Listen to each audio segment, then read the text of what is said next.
formes de travail sont plus prises par défaut par les travailleurs qui s'y résolvent. Quand on discute avec eux, leur principale revendication, c'est d'avoir une sécurité sociale et donc d'être intégrés dans le régime général.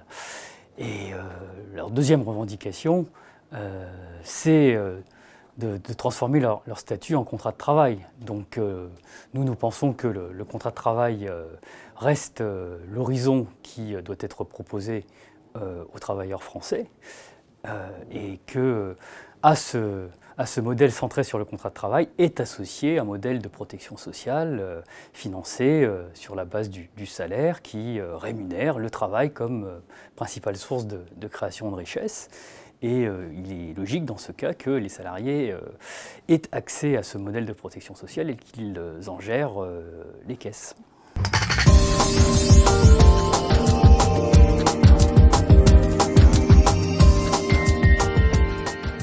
Nous proposons à tous les indépendants qui le souhaitent de laisser de côté le RSI pour adhérer au régime général de sécurité sociale. Par ailleurs, est-ce que le statut d'indépendant doit être l'horizon proposé aux Français? Il faut savoir que le revenu moyen d'un indépendant est inférieur à 1 000 €. Donc c'est plus une situation par défaut qui est choisie, faute de mieux, par les travailleurs qui s'adonnent à ce type de travail. Ils souhaitent trouver un vrai travail avec un contrat et avec des droits sociaux. Et c'est ce que nous souhaitons leur proposer avec la possibilité d'adhérer au régime général de sécurité sociale. Et c'est ce que nous allons également leur proposer dans le cadre d'un plan de relance qui créera de véritables emplois.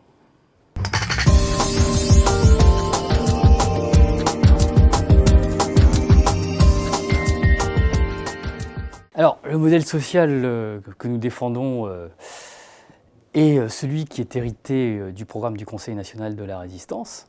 Donc il s'agit de le consolider et de le moderniser.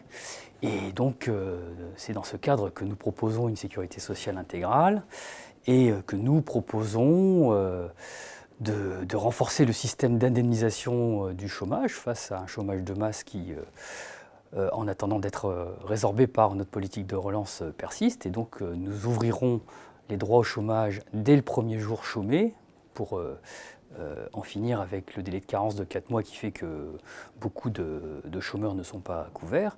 Et puis les droits seront également ouverts en cas de démission. Ça coûte 2 milliards, il y aura juste un ajustement de 0,7 points de cotisation et ça sera un progrès social considérable. Par ailleurs, nous mettrons en place le principe de l'État comme employeur en dernier ressort en proposant à chaque chômeur de longue durée un emploi dit contrat coopératif, c'est-à-dire un véritable emploi payé au moins au niveau du SMIC dans des secteurs qui en ont besoin, des secteurs d'utilité sociale, dans le secteur associatif, dans la petite enfance, dans la dépendance, etc. Et donc tous ceux qui voudront un emploi en auront un.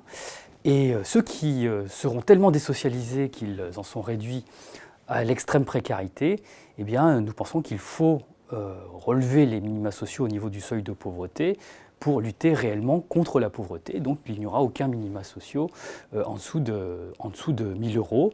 Ça coûte une trentaine de milliards et c'est beaucoup plus réaliste que toutes les usines à gaz sur le revenu universel qui relèvent de la fable de la fin du travail à laquelle nous ne croyons pas.